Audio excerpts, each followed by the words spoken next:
ఇలా అందరూ ఆయనే అంటే ఎలా? ఇందులో ఆయన తప్పే ఉంది చెప్పండి. ఆయనకు డబ్బు మీద యావ ఎక్కువ, కోట్లు కావాలి. ఏదో నానా యాత్ర పడి ఆవిడ దృష్టిలో పడి సంపాదించుకోవాలనుకున్నారు. మనం ఆయనకి 100 కోట్లు ఇవ్వగలవా చెప్పండి? మన దగ్గర ఉందా? నా సంసారం నిలబెట్టాలంటే ఆయనకు 100 కోట్లు ఇవ్వాలి. అమ్మ పెట్టదు, అడుక్కు తిన్నివ్వదు.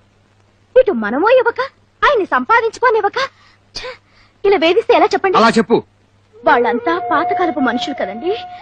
మనుషులు మనసులే ఎక్కువ అనుకుంటారు. పాపం మార్కెట్ విలువ వాళ్ళకేం తెలుస్తుందండి.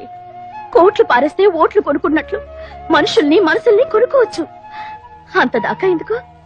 నా దగ్గర 25 లక్షలు ఉంది కాబట్టి మిమ్మల్ని కొనుక్కున్నాను. శిరీష్ దగ్గర 100 కోట్లు ఉన్నాయి కాబట్టి మిమ్మల్ని కొనుక్కోగలుగుతుంది. రేపు 1000 కోట్లు ఉన్నదాన్ని దృష్టిలో పడితే అది కొనుక్కుంటుంది. మార్కెట్ లో మనీ ఎవరి చేతిలో ఉంటే వాళ్ళదే పై చెయ్యి. నువ్వు నాకు సపోర్ట్ ఇస్తున్నావా?